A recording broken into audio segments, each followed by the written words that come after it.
क्या है? बेवकूफ आदमी इतना भी नहीं जानते कि कॉफी कैसे सर्व की जाती है? तुम्हारा ध्यान किधर है? अब खड़े खड़े मेरा मुंह क्या देख रहे हो? चलो साफ करो। चलो तमीज से बात कीजिए आप इनसे। अगर एक शब्द भी और कहा ना। नार साहब, एक मामूली प्यून के लिए आप मुझ पर नाराज हो रहे? ये मेरे ससुर जी हैं।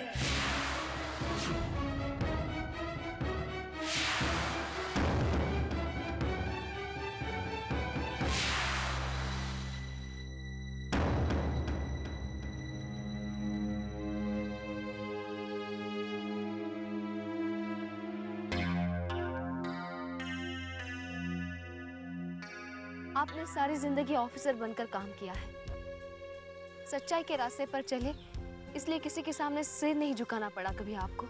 और अब ये जिल्लत कैसे सहन करते थे आप पापा? बेटा, ये जिल्लत उस दर्द से कहीं कम है जो मैंने तेरी माँ, तेरे भाई और तेरी भाभी के चेहरे पर देखा है। गरीबी का दर्द, तकलीफों का दर्द। और रही बात एक प्यून की नौकरी की, तो बेटा एक रिटायर्ड आदमी को इस उम्र में एक अच्छी नौकरी पाना बहुत मुश्किल है। और मेरे पास इतना वक्त भी नहीं था कि मैं आराम से एक अच्छी नौकरी का इंतजार करूं। वो तो भला कावेरी का, जिसकी वजह से ये नौकरी तो मिल गई, वरना ये भी ना मिलती।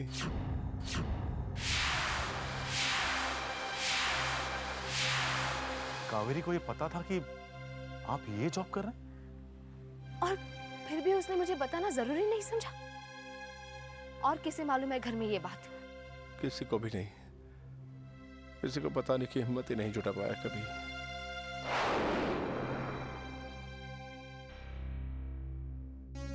अरे सलोनी बेटा, नार आओ आओ, बड़े अच्छे मौके पर आए हो। तुम्हारे पापा भी बस आते होंगे, आओ।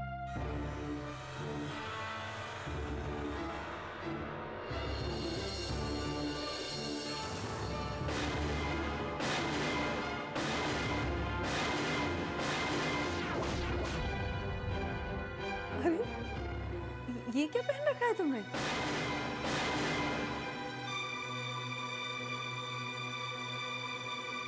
ये मेरी यूनिफॉर्म है, ऑफिस में यही कपड़े पहनता हूँ मैं।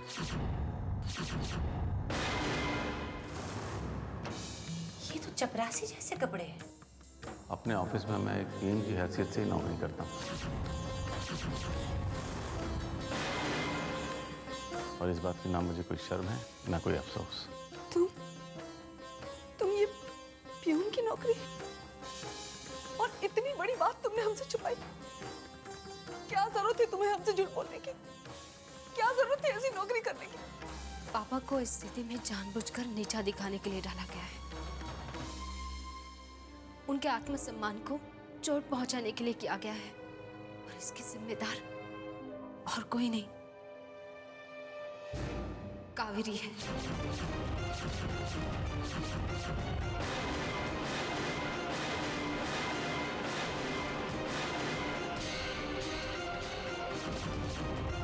क्यों किया कावेरी तुमने ऐसा? पापा को मजबूर किया तुमने ये नौकरी करने के लिए? और एक मिनट सलोनी दी, मैं ये बात क्लियर कर देना चाहती हूँ कि मैंने पापा जी को उस कंपनी में जॉब के लिए भेजा जरूर था, लेकिन मुझे खुद नहीं मालूम था कि वो जॉब एक प्यून का है। मुझे जब पता चला तो मुझे भी बहुत पछतावा हुआ। बल्कि मैंने तो ये फैसला कर लिया था कि मैं मम्मी जी को साफ साफ बता दूंगी और पापा जी का वो जॉब छुड़वा दूंगी। लेकिन पापा जी ने मुझे रोक लिया। बताइए ना पापा जी, मैं सही कह रही हूँ या गलत? और दोष मुझे क्यों दिया जा रहा है? शुभ्रा को भी इस राज के बारे में मालूम था।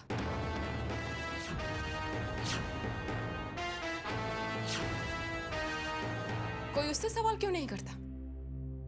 शुभ्रा, क्या कावेरी सही कह रही है? तुम्हें पता था? जवाब दो शुभ्रा। शुभ्रा बताओ, कावेरी सही कह रही है क्या? हाँ दीदी, मुझे सब पता था।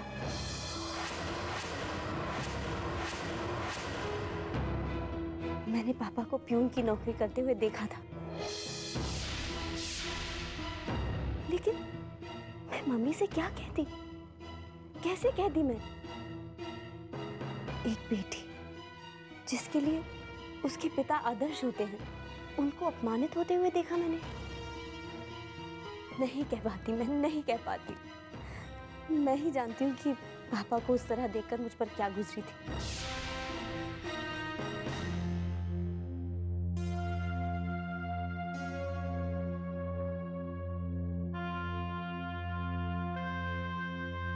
शुभ्रा बेटा, कहीं उस कमीने कुंजन से तेरी शादी की वजह यही तो नहीं थी? हाँ, मैं बस किसी भी तरह पापा का बोझ हल्का करना चाहती थी।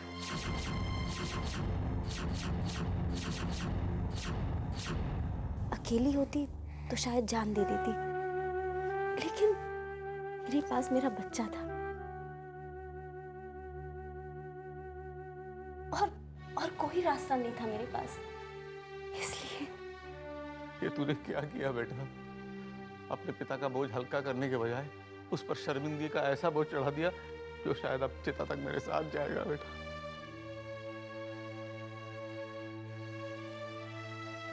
शुभ्रा बेटा,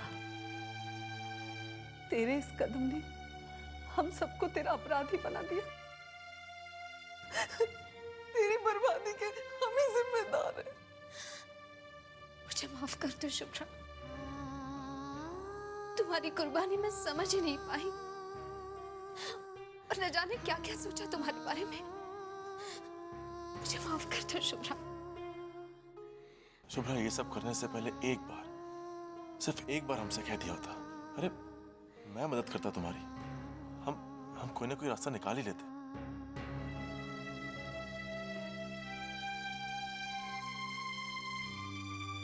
बहुत देर हो गई है, चलती हूँ। शुभ्रा बेटा, तू कहीं नहीं जाएगी।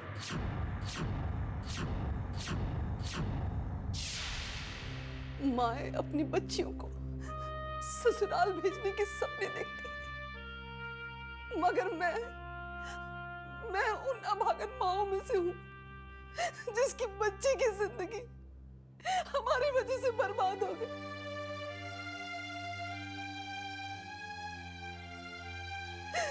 नहीं, मेरी शुभ्रा कहीं नहीं जाएगी। नहीं मम्मी, मत रोकिए मुझे। जैसे भी हो, अब वो मेरा घर है। पापा जी, मेरी नजरों में आपकी इज्जत की सबसे बड़ी वजह आपका सलोनी का पिता होना था, लेकिन अब आपकी इज्जत मेरी नजरों में कई गुना बढ़ गई है। एक ऐसे सच्चे इंसान की इज्जत जिसके बलिदान जैसा इस दुनिया में शायद ही कोई और उदाहरण मिले।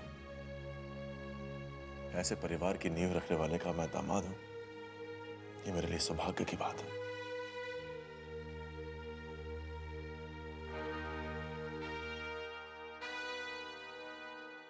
संभाल के। भगवान का शुक्र है डॉक्टर ने कहा सब कुछ ठीक है। हाँ मासा। लेकिन अब तुम्हारा ध्यान रखना बहुत जरूरी है। हाँ, आप है ना। एक काम करो उर्वशी, किसी नौकर को भेज के दवाई मंगा लो। जी। और थोड़ी देर आराम भी कर लो। मासा डोंट माइंड, लेकिन हमारी समझ में नहीं आ रहा है कि आप अचानक यहाँ क्यों आई हैं। वजह सिर्फ हमारी देखभाल है, इसमें तो शक है हमें। ऐसा क्या है मासा? कहीं कुछ ऐसा तो नहीं जो हम समझ नहीं पा रहे?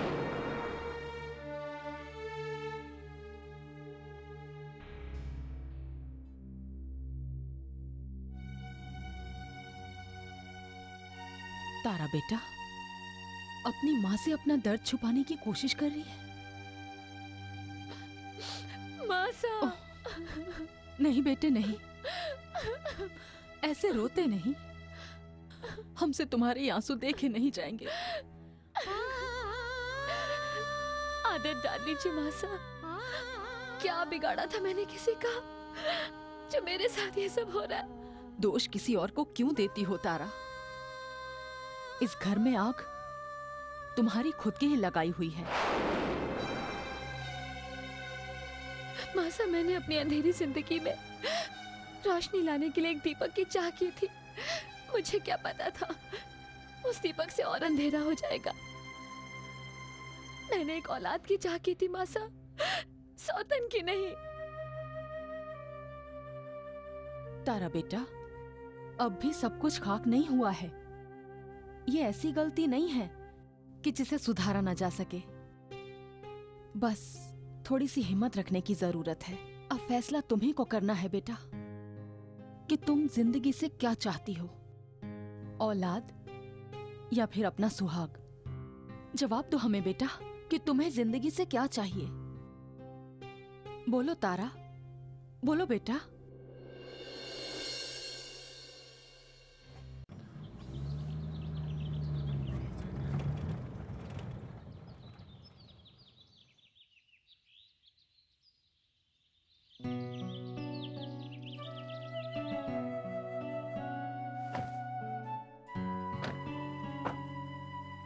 दीदी आप लोग रहने दीजिए, मैं चली जाऊंगी।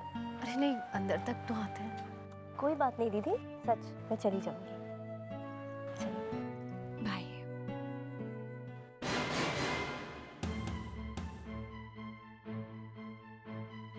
तुम्हारी हिम्मत कैसी हुई किसी से बिना पूछे घर के बाहर कदम रखने की? जी वो मम्मी से मिलने गई थी। वो क्या है ना, मम्मी जी सो रही थी और आप घर पर नहीं थे तो। मम्मी जी अगर सो रही थी तो उनके उठने का इंतजार नहीं कर सकती थी तुम? घर में पैर कहाँ टिकते हैं तुम्हारे? घर छोड़कर भाग जाने की आदत जो पड़ गई। कुंजन साहब, शुभ्रा ने कोई इतनी बड़ी गलती नहीं की जो आप इतना नाराज हो। तुम्हारी हिम्मत कैसे हुई हम दोनों के बीच में बोलने की? और तुम होते कौन हो हम दोनों के बीच में टांग अड़ाने वाले? तो इन्हें अपनी वकालत के लिए अपने साथ लाई। देखिए बात वकालत की। बस एक लफ्ज और नहीं। ये मेरी बीवी है, इसे मैं मारूं या झाड़ूं, तुम्हें बीच में बोलने का कोई हक नहीं। और अगर इसके बावजूद भी तुम हम दोनों के बीच में आने की कोशिश करते हो तो कुंजन को अपने रास्ते का हर कांटा साफ करना आता है। नाहर चलिए। आप मुझे धमकी दे रहे हैं? अंजाम भी दिखा सकता हूं। नाहर चलिए यहाँ से। एक मिनट सलोनी।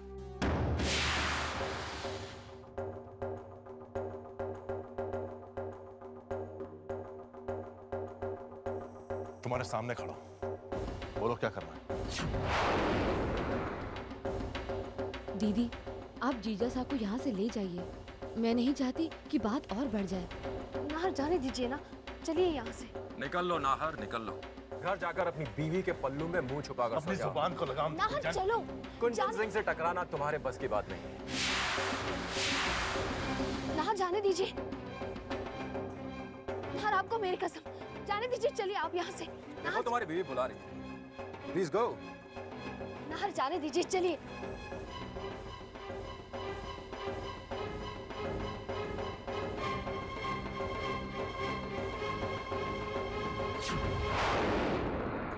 अरे आइए आइए नाहर साहब, आप ही का इंतजार था। चलिए फटाफट मुंह खोलिए। ये किस लिए? अरे बात भी बता देंगे, पहले आप मुंह तो खोलिए। अब वो खुशखबरी जिसकी वजह से मैं मिठाई बांट रहा हूँ। एक कंपनी ने मुझे एक एल्बम के लिए साइन कर लिया है। मुबारक हो। Congratulations। Thank you. मुझे याद है आप लोग के प्रॉमिस किया हुआ डिनर।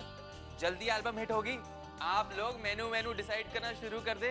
हाँ हाँ जरूर, लेकिन पहले आज रात का डिनर तो हो जाने दो। नाहर, सलोनी, चलो हाथ मुंह धोकर आ जाओ, फिर खाते हैं। बाबू मुझे भूख नहीं है, मैं खाना नहीं खाऊंगा। बाबू मेरा भी मन नहीं है। अरे ऐसे कैसे?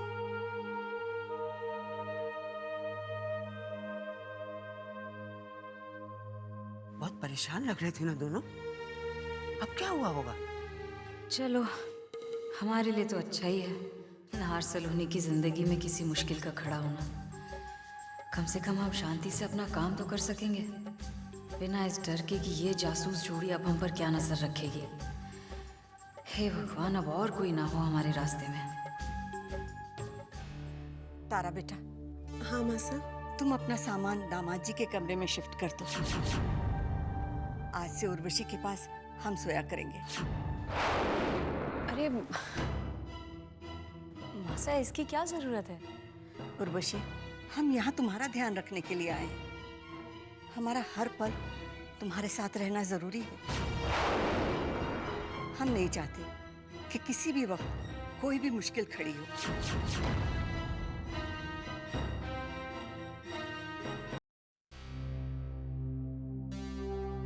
जिंदगी संघर्ष का दूसरा नाम है बेटा। फिर संघर्ष से कैसा डर? तेरे बाप के कंधों में अभी इतनी ताकत है कि वो इस परिवार की जिम्मेदारियां ले सके।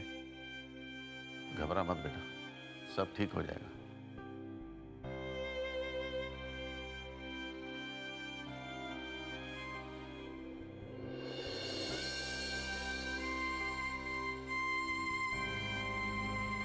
अरे राजपूत लड़ने जा रहा है और राजपूतानी की आंखों में आंसू। तुम तो मेरा सहारा हो, मेरी शक्ति हो। मुझे वैसे ही विदा करो जैसे मेरे अफसरी वाले दिनों में करती थी।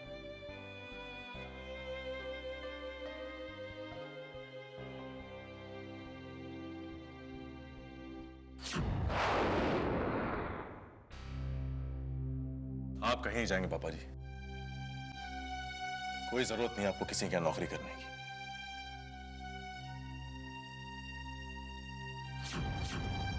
ये घर मेरा भी है, मैं उठाऊंगा इस घर की जिम्मेदारियां। मैं आपसे किसी भी तरह की कोई मदद नहीं ले सकता। मेरा आत्मसम्मान मुझे इस बात की इजाजत नहीं देता। जब समर काम करने लगा था तब आप सारी जिम्मेदारियां उसे सौंप कर निश्चिंत हो गए थे, तो क्या मैं इस घर की जिम्मेदारी नहीं उठा सकता? जब एक बेटी शादी करके दूसरे घर में जाती है तो वो उस घर का हिस्सा बन जाती है, तो क्या ऐसा एक दामाद के साथ नहीं हो सकता? दामाद बेटा क्यों नहीं बन सकता पापा जी? नार वरना मेरी मजबूरी समझिए। बड़ी मुश्किल से अपने आप को संभाल कर अपने परिवार के लिए मैं लड़ रहा हूं। मैं हारना नहीं चाहता हूं। औलाद की मदद लेने से पिता की कभी हार नहीं मानी जाती। बात सिर्फ इतनी सी है कि मैं ही शायद अपने आप को इस लायक न बना पाया कि आप मुझे अपने परिवार का एक हिस्सा मान सके। मुझ में ही कोई कमी रह गई शायद।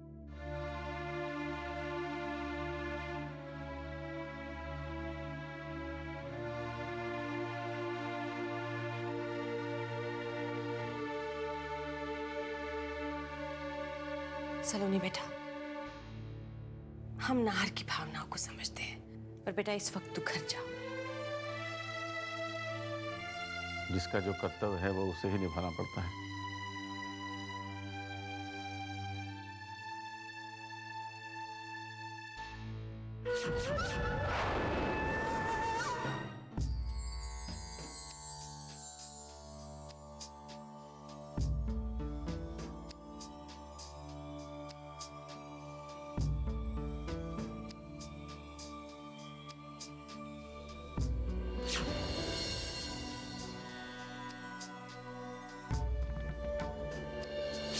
और ये भी समझ गया कि शुभ्रा ने अचानक शादी क्यों की, क्योंकि उसका भाई अंधा हो गया।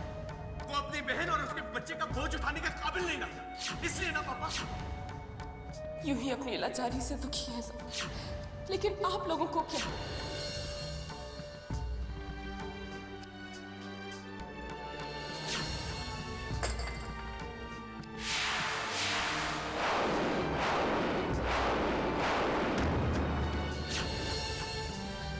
जितना सहना है सह लिया, अब इससे अधिक कोई मुसीबत नहीं आ सकती मेरे ऊपर।